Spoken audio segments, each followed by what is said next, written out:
संख्या या किंग लक्षण कुत्र च सा वर्तते, यही चलेगा ना। कागज और कागज हो गया था, पदकृत तो थी नहीं, विरला टीका हम लोग देख लिए थे। संख्या या किम लक्षण, संख्या का क्या लक्षण है और कहाँ रहती है और कितने प्रकार की है, ऐसा वर्णन करना है। एकत्वादि व्यवहार हेतु संख्या, एकत्वादि व्यवहार का जो कारणीभूत असाधारण कारणभूता गुण विशेष है, गुण है, उसका नाम संख्या है। लेने सामान्य गुण इसलिए है क्योंकि सभी द्रव्य में रहती, सा नवद्रव्य वृत्ति, वो कैसी है, नवद्रव्य में रह रही है, इसलिए वो सामान्य गुण कहा जाता है। विशेष गुण कौन है, जो क्वचित में रहते, क्वचित में नहीं रहते। एकत्वादि परार्थ पर्यंता, और कितनी है ये, एक से लेकर के अनंत तक। एकत्वम नित्यम अनित्यं च, नित्यगतम नित्यम अनित्यगतम अनित्यम, द्वित्वादिकं तु सर्वत्र अनित्यमेव। फिर ही आगे चर्चा कहते हैं एकत्व क्या है, नित्य भी और अनित्य भी है। कहाँ नित्य, वो नित्य पदार्थ में एकत्व नित्य, जो एक परमाणु में रहने वाला एकत्व नित्य है ना, आत्मा में जो एकत्व नित्य है। लेकिन जो घट में एकत्व देख रहे हो वो अनित्य। घट फूट गया, एकत्व विशिष्ट घट संख्या भी अपने आप निवृत्त हो जाता है। इसे अनित्य पदार्थ में जो एकत्व गणना करते हैं वो अनित्य होता है। और द्वित्वादि कहीं भी गणना कर लो, चाहे परमाणु में, चाहे आत्माओं में, चाहे काल में, चाहे दिशा में, कहीं भी द्वित्वादि संख्या गणोगे वो सदा सदा ही अनित्य ही होता है। टीका में देखिए पदकृतिकार क्या बोल रहे हैं, एकत्वम इत्यादि यो व्यवहार, एकत्व इस प्रकार का जो व्यवहार करते हो, एको दो इत्याद्यात्मक व्यवहार भी बता रहे हैं। क्या व्यवहार करें, एकत्व जाति को लेकर कर रहे हो आप, एक दो त्रय इत्यादि जो व्यवहार आप करते हो, तस्य हेतु हो, उसका जो आसान कारण वस्तु है गुण, उसका नाम संख्या इत्यर्थः। घटत्वादि वारण एकत्वादि, एकत्वादि जो व्यवहार एको दो इत्यादि जो कहा, क्यों कह रहे हो आप, कहते हैं भाई घटादि वारण करने के लिए, इतना ही होगा ना तब लक्षण। हेतु संख्या, हेतु संख्या, हेतु तुम लक्षण बनाओगे तो घटादि में अतिव्याप्ति हो जाएगा। वो भी क्यों, अयं घटा इत्यादि व्यवहार के प्रति घट गया है कारण, इसे व्यवहार हेतु लक्षण करोगे तो भी घटादि में अतिव्याप्ति। केवल हेतु कहोगे तो अनेकों कारणों में चला जाएगा, परमाणु आदि में भी चला जाएगा, वो भी कारण है। और व्यवहार हेतु कहोगे तो घटादि में चला जाएगा। तो एकत्वादि व्यवहार हेतु कहना। चलो कालादि व्यवहार असाधारण इत्यपि, एकत्वादि सकल व्यवहार के प्रति साधारण कारण काल दिशादि हैं, उनमें अतिव्याप्ति वारण करने के लिए असाधारण कारण कहना आवश्यक। ननो संख्या अवधि अस्ति न वा, संख्या की भी कोई अवधि है या नहीं, तो कुछ नहीं। शुरू का पता है, अनंत का किसी को पता नहीं, इसलिए अंतिम संख्या कौन कहते हैं हम लोग, अनंत कहते हैं, परार्थ एकत्वादि। तथा तीसरे कारिका जो बनाई हुए, एकम शतम एकम दश शतं चैव सहस्रम अयुतम तथा लक्षं च न्यूतं चैव कोटिरर्बुदमेव च वृंदम खर्वो निखर्वश्च शंख पद्मश्च सागरः अंत्यम मध्यम परार्धंच दश वृद्ध्या यथाक्रमम्।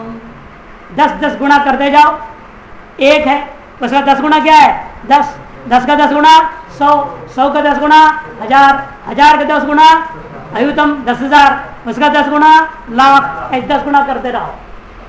यथाक्रमम 10 वृद्ध्या, 10 गुण करते जाएंगे। लाख का 10 लाख न्यूत है, 100 लाख माने 1 करोड़, कोटि, 10 करोड़ को अर्बुद कहते हैं, और 100 करोड़ को वृंद माने यहाँ खरब बोलते अरब, 100 करोड़ को 1 अरब, और 10 अरब को 1 खरब, और 1 खरब को निखरब, और 10 खरब को शंख, 100 खरब को पद्म, और एक उसका भी 10 गुणा 1000 खरब सागर, माने 14 शून्य लिखना पड़ेगा, एक के सामने 14 शून्य सागर है वो। और कितना लिखते जाओगे, छोड़ो, अंत्यम मध्यम परार्धं, छुट्टी कर, जितने भी गिनोगे उसमें एक को अंत कहना पड़ेगा, बाकी को मध्य कहना पड़ेगा, ये आदि है। आदि मध्य अंत, ये भी एक संख्या हो गया। और जिसका अंत हम देख नहीं पा रहे उसको अनंत कह दो, उसको परार्थ कर। इस प्रकार से दशवृद्धि यथाक्रम संख्या को समझना चाहिए। यदि महदुक्त महापुरुषों की उक्ति है, परार्थ पर्यंत ही वो संख्या की भाव, परार्थ पर्यंत ही संख्या होती है, ये इसका भाव है। अच्छा, अब आया परिमाण से किम लक्षणम, केच तस्य भेदा, परिमाण का क्या लक्षण है और उसके कितने भेद होते हैं। मान व्यवहार असाधारण कारणम परिमाणम नवद्रव्य वृत्ति, ये भी सामान्य गुण है। मान का जो व्यवहार है, मान मैंने मान सम्मान नहीं है, नाप, नाप मांग माने, मान नापना अर्थ लंबाई चौड़ाई गहराई भारीपन सब नापते हम लोग। ये नाप के व्यवहार का असाधारण कारण को परिमाण कहते हैं। वह कहाँ रहता है, नवद्रव्य, नवद्रव्य में रहता है। कितने प्रकार का है, तत्चतुर्विधम अणु महत दीर्घम ह्रस्वंच इति, अणु महत दीर्घ और ह्रस्व, इन्हीं का मिश्रण करते हुए सारे नाप हो जाता है।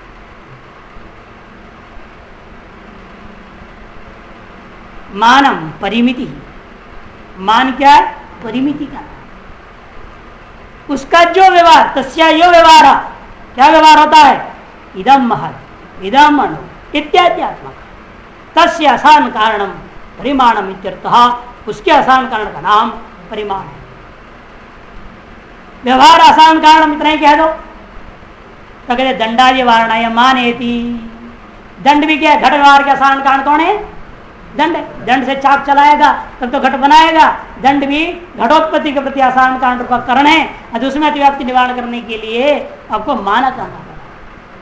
पूर्वत कालादि वारणाय असाधारण, इतने कौन, मान व्यवहार कारण असाधारण क्यों कहते हो, कालादि साधारण कारण में अतिव्याप्ति होगा, इसे असाधारण कारण कहना पड़ा।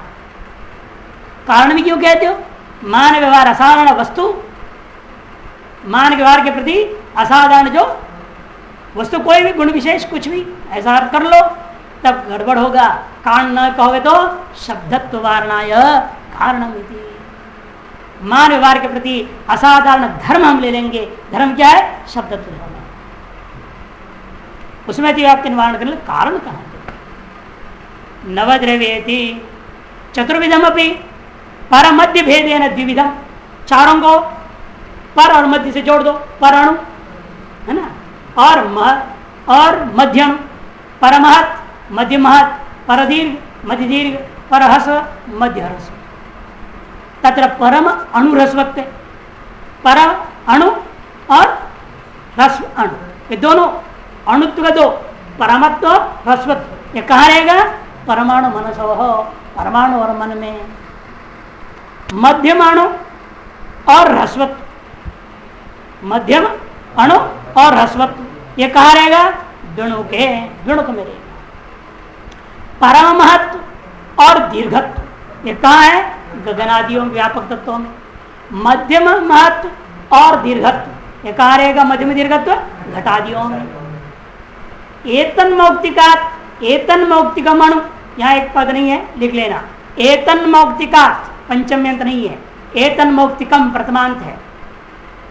एतन मौक्तिकात एतन मौक्तिकम अणु इति व्यवहारस्य अवकृष्ट महत्वाश्रयत्वाद गौणत्वम बोध्यम।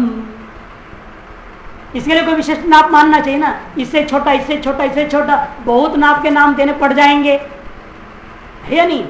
तब कहते हैं वो केवल गौण व्यवहार समझना, इस मुक्ति का मणि से यह मुक्ति का मणि छोटा है।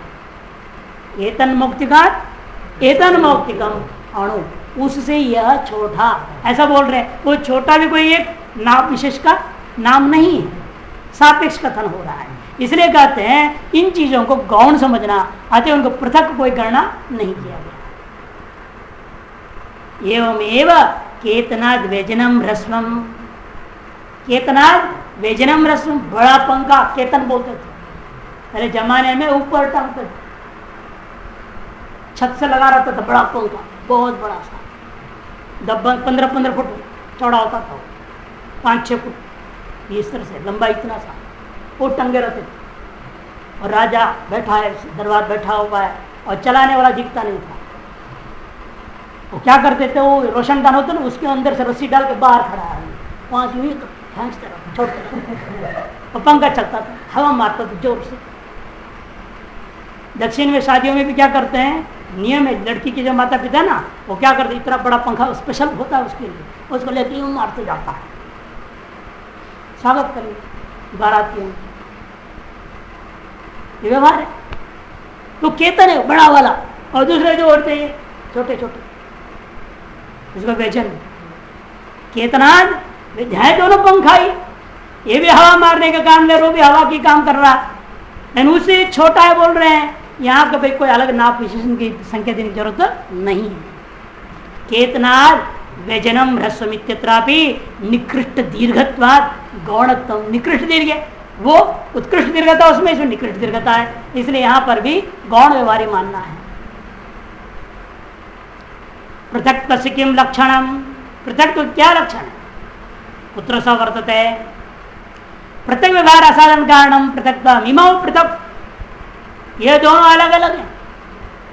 इस प्रकार का जो प्रतीति होती है, इस प्रतीति का कारणीभूता उन दोनों के अंदर होने वाला गुण विशेष का नाम पृथक्त्व।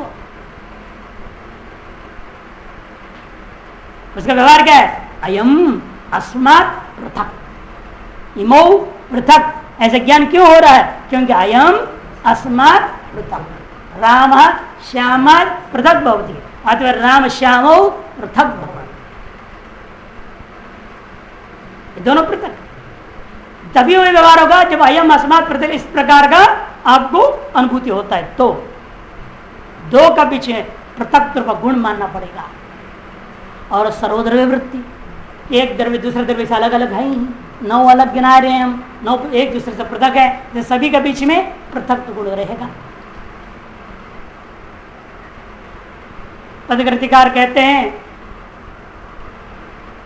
अयम अस्मात् पृथक जीवव्यवहार तस्य कारणम पृथक्त्वम् इत्यर्थः, अयम अस्मात् पृथक तस्मात् इमौ पृथक, यह इससे अलग है, इसलिए दोनों अलग अलग रहने वाले वस्तु हैं। इस प्रकार का व्यवहार होता है, उस व्यवहार का कारणीभूत असाधारण कारण का नाम पृथक। यहाँ पर पूर्वक दंडादि वारणा, व्यवहार असाधारण कारणम कह दोगे तो चला जाएगा दंडादि में, उसे निवारण करने के लिए पृथक इत्यादि कहना पड़ा, पृथक इत्यादि व्यवहार। पूर्वक कालादि वारणा असाधारण है थी, पृथक इत्यादि व्यवहार का कारण इतना कर तो साधारण कारण ले लूंगा, साधारण कारण कालादि हो जाएगा, उसमें अतिव्याप्ति वारण करने के लिए असाधारण कहना जरूरी है। पृथक व्यवहार वारणाय कारणमिति, पृथक व्यवहार जाति, पृथक जो जाति विशेष में व्यवहार जो हो रहा है उस व्यवहार में अतिव्याप्ति निवारण करने के लिए हमें कारण शब्द देना जरूरी है, धर्म में ना जाए। कहने का धर्म शब्द तो जाति एक धर्म है, असाधारण धर्म है, या पृथक्त्व एक जाति वो भी एक धर्म है, तो इन जाति आदि रूप धर्मों में अतिव्याप्ति निवारण करने के लिए कारण शब्द देना।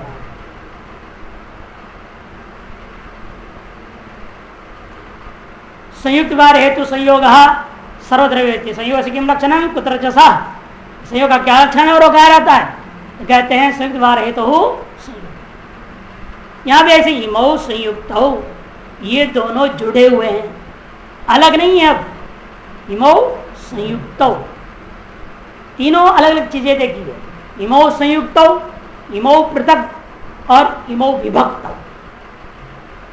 अयम अस्मात् पृथक व्यवहार है, अयम अस्मात् विभक्त अलग, यह इससे अलग रहता है और यह इससे अलग हो गया, दो अलग चीजें हैं।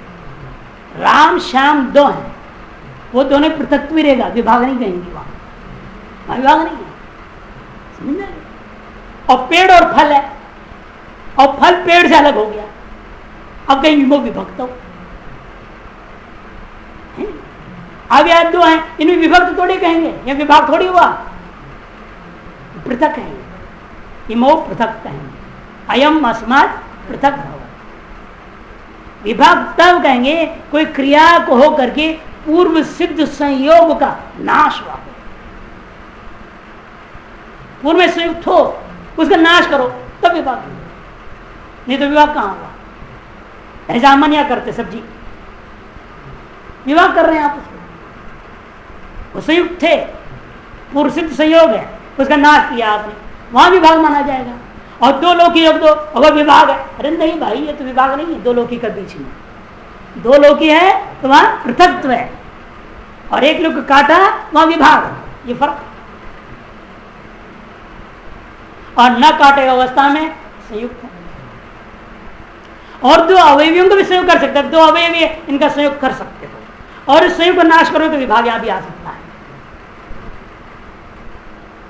इनको संयुक्त कर दो, सिद्ध संयोग को नष्ट कर दो, विभाग। ईश्वर ने परमाणु को जोड़ा है, सिद्ध संयोग है, और आप परमाणु का भेदन करोगे तो विभाग हो जाता है।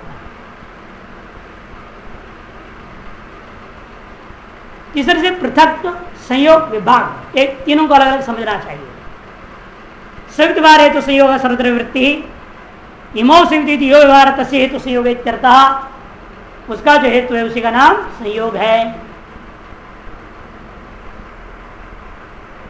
इतना ही कहा जब पदकृत्यकार ने आगे है। हाँ, दंडादि वारणा संयुक्त व्यवहार है, इसी पर पहले जैसी असाधारण कारण कह दो, असाधारण कारण कौन है? दंडादि, उनमें व्याप्ति हो जाएगा तो संयुक्त व्यवहार विशेषण दे दो। कालादि वारणा या असाधारण विधेयम, संयुक्त व्यवहार कारणम कर तो साधारण कारण कालादि में चला जाएगा, इसलिए असाधारण विधेयम। पूर्व संयुक्त व्यवहार, संयुक्त व्यवहार रूपी धर्म में, जाति में, इमो संयुक्त इस व्यवहार का असाधारण धर्म क्या है? उसमें संयुक्तत्व जाति है, इसे कारण शब्द नहीं दोगे, हम असाधारण धर्म ले लेंगे। असाधारण धर्म कौन होगा? संयुक्तत्व होगा। और व्यवहार सामान्य के प्रति शब्दत्व कारण भी होता है, धर्म होता है, वो धर्म को भी ले सकता हूं। शब्दत्व में और संयुक्तत्व में अत्यंत निवारण करने के लिए आपको क्या कहना पड़ा? कारण शब्द। उपदर्शित लक्षण चतुष्टय असाधारण पदम देयम, इन चारों लक्षणों में इसलिए असाधारण पद दो अत्यंत आवश्यक है। क्वचित पुस्तके परिमाण पृथक लक्षण ईश्वर इच्छा वारण साधारण दृश्यते तत्व आधुनिक न्यस्तमिति बोध्यम। कुछ ग्रंथों में ऐसा भी पदकृत देखने को मिल रहा है, तो कहते परमाणु का लक्षण में और पृथकत्व लक्षण में दिया उन्होंने असाधारण पद क्यों दिया है? कहते ईश्वर इच्छादि साधारण कारणों में व्याप्ति वारण करने के लिए ऐसा कुछ लोगों ने छपाया है, लेकिन वो बात आधुनिकों के द्वारा घुसा दिया गया है। समझना, आधुनिक न्यस्तम प्रक्षिप्तम इति यावत्। अच्छा, संयोग नाशक गुणों विभाग सर्वत्र वृत्ति ही, विभाग का क्या लक्षण है? क्या संयोग नाशक जो गुण है उसका नाम विभाग, और सभी द्रव्यों में रहता है। पदकृतिकार कहते हैं संयोग संयोग नाश जनक। नाश के जनक तो क्या होता है? नाश का जनक माने ध्वंस का जनक। ध्वंस का जनक में कोई प्रतियोगी होगा। जनकत्व आपने लाया, नाश के जनकत्व लाने से पूरी शब्दावली बदल जाती है। प्रतियोगित संबंध अनवच्छिन्न कार्यता निरूपितम ग्राह्यम तेन संयोग नाति व्याप्ति, नीचे विरलाकार कर रहे इसलिए नाश जनकत्व प्रतियोगित्व संबंध अनवच्छिन्न कार्यता निरूपितम। प्रतियोगित्व संबंध से अनवच्छिन्न कार्यता लेनी है। तादृश कार्यता का जनक समझो। क्यों ये कह रहे हैं? जब हम संयोग को नाश करते हैं, द्रव्य का नाश तो हो नहीं रहा है। संयोग गुण विशेषता द्रव्य का, उसका हमने नाश किया है विभाग के द्वारा, उसे द्रव्य को कुछ भी नहीं बिगड़ा है। और संयोग को प्रतियोगी मानोगे नाश का, संयोग ध्वंस का प्रतियोगी कौन है? संयोग। प्रतियोगिता संबंधी ना ध्वंस का प्रतियोगी जो संयोग है वो खुद ही कारण बन जाएगा। तो लक्षण हम कर रहे थे विभाग का, चला जाए खुद संयोग में। इसलिए हमने कह दिया नाश जनकत्व में साथ ध्यान रखना है, प्रतियोगी को में छोड़ना पड़ेगा। संयोग के नाश का जनक खुद संयोग है, लेकिन उसमें न जावे हमें क्या कहना पड़ेगा? प्रतियोगिता संबंध अनवच्छिन्न कह दो। प्रतियोगिता संबंधावच्छिन्न कौन होगा? प्रतियोगी। अनवच्छिन्न कौन होगा? विभाग। ना इसे प्रतियोगिता संबंध अनवच्छिन्न कार्यता रहेगी विभाग में, इसी को नाश का जनकत्व समझना चाहिए। सर्वत्र वृत्ति है संयोग नाश जनक इत्यर्थः काले प्रसिद्धि वारण गुणपदम, संयोग के नाश के जनक जन्यानाम जनक काल, जन्य सारे वस्तुओं का जनक काल है, तो संयोग नाश का जन्य है वो, अति उसका जनक कौन होगा? काल होगा। उसे अतिव्याप्ति निवारण का गुणपद देना पड़ा। ईश्वर इच्छा निवारणाय असाधारण इत्युपबोध्यम ननु असाधारण पद उपादान गुणपद से वैर्थ्यम। यदि आपने असाधारण कहोगे तो असम कारण आ जाएगा, नाश का असाधारण कारण कहने से अपने आप कालादि ईश्वर इच्छा समय अतिव्याप्ति निवृत्त हो ही गया, तब गुणपद व्यर्थ हो जाएगा। यदि चेत न क्रिया मध्य प्रसिद्धि वारण तस्यापि आवश्यकता, क्रिया में अतिव्याप्ति हो जाएगी कि नाश का जनक क्रिया, क्रिया के उनका नाश नहीं होगा ना। आप पेड़ को काटना है, क्या करोगे? कुल्हाड़ी रख दो, काटेगा क्या? कुल्हाड़ी रख दिया तो कुल्हाड़ी काट देगा उसको? नहीं, उद्यम निपतन उठक पटक करना पड़ेगा तो कुल्हाड़ी का। ये क्रिया हुई कि नहीं? ये क्रिया के विनाश विभाग होगा क्या? तो संयोग नाश का जन्म कौन हुआ? केवल कुल्हाड़ी नहीं, क्रिया भी। उसमें अतिव्याप्ति निवारण कैसे होगा? वो साधारण कांड कोटि में तो आता नहीं क्रिया। साधारण कांड में गिनाया था क्या? काल इच्छा जो बनाया पहले श्लोक में नहीं है, तो उसमें अतिव्याप्ति निवारण करने के लिए गुणपद देना अति आवश्यक है। ये सुंदर बात कह दिया, क्रियामति प्रसक्ति वारणा तो श्यापी आवश्यकता। अब एक और बात जो विशेष है, जो इसमें नहीं है पदकृति में, लेकिन समझना जरूरी है, भविष्यान्वितर काम में आता है। यह संयोग भी तीन प्रकार का है, अन्यतर कर्मज, उभय कर्मज और संयोगज। तीन नीचे विरला में देखो 1 2 3 नंबर दिया है। अन्यतर कर्मज होता है, माने एक में क्रिया हो रही है, दूसरे में नहीं। ऐसा कैसे? शेन शैल संयोग है। जैसे पहाड़, पक्षी आके बैठ रहा है, पहाड़ पक्षी की ओर थोड़ा जाता है, पहाड़ तो स्थिर है, पहाड़ में कोई क्रिया नहीं हो रही है, क्रिया पक्षी में। संयोग हो गया, एक में क्रिया हो रही ना, अन्यतर कर्मज, एक में क्रिया से जन्य जो संयोग। मकान पे कौवा के बैठ गया, मकान थोड़ी जाएगा, दोनों का संयोग हो जाए जल्दी करके, मकान तो वैसे कराता है, क्रिया कौवा आता है। और बकरियां देखो भिड़ते हैं, दोनों आते हैं, बैल भिड़ता है, दोनों आते हैं। उभयतर कर्मज, दोनों में कर्म तो ढक मारते हैं, उभय में कर्म हो रहा है। आप ताली बजाते हैं, ताली बजाने में भी अन्यतर कर्मज भी हो सकता है। अब अन्यतर कर्मज हो गया ना, ये दोनों में काम कर्म हो रहा है। अब दोनों में करोगे, अब उभयतर कर्मज हो गया। तो एक में क्रिया हो तो अन्यतर कर्मज, दोनों में क्रिया हो उभयतर कर्मज। संगीत वाले करते ना, तो एक अन्यतर कर्मज तो हो रहे हैं वहां। और तीसरा संयोगज संयोग होता है, हस्त तरु संयोग, काय तरु संयोग। हस्त के तरु के वृक्ष के साथ संयोग हुआ, आपने छू दिया तो आपका शरीर भी उसको छू दिया। हाथ का वृक्ष के संबंध से शरीर का भी संयोग मान लेना पड़ेगा। यदि कोई कहते नहीं होता ऐसे, तो कहेंगे अच्छा पता, आज इधर आ जा, थोड़ा थोड़ा बिजली का तार में हाथ लगा दे। अरे अंगुली ने छुआ तो अंगुली को करंट लगना चाहिए, तू क्यों नाच रहा है? क्या बात? अरे अंगुली ने छुआ है, अंगुली का बिजली तार संयोग हुआ, अंगुली में मात्र इतने में करंट लगना चाहिए जहां संयोग है। पूरा शरीर कंपता, तो मतलब अंगुली करंट संयोग से शरीर करंट संयोग भी हो गया, मानना ही पड़ेगा। इसलिए कहते हस्त तरु संयोग है, काय तरु संयोग, ये संयोग से संयोग हुआ, एक का संयोग से दूसरे की भी संयोग हो जाना, संयोगज संयोग कहा।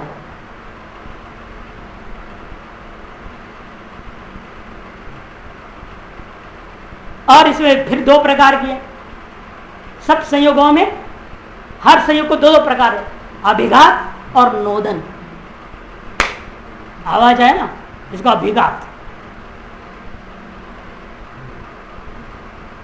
कोई आवाज नहीं है, संयोग तो हुआ, आवाज नहीं है, उसको नोदन का। दो प्रकार, आदिम शब्द हेतु हो, द्वितीय शब्द अहेतु रीति बोध्यम। पहला वाला शब्द उत्पत्ति का कारण बन जाता है, दूसरे वाला शब्द के अकारण बनता है। इस तरह से प्रत्येक संयोग को अभिघातात्मक भी नोदनात्मक, मैंने 3 गुण 6 हो गए। अन्यतर कर्मज अभिघात संयोग, अन्यतर कर्मज नोदन संयोग, उभय कर्मज अभिघात संयोग, उभय कर्मज नोदन संयोग, संयोग संयोग अभिघात, संयोग संयोग नोदन।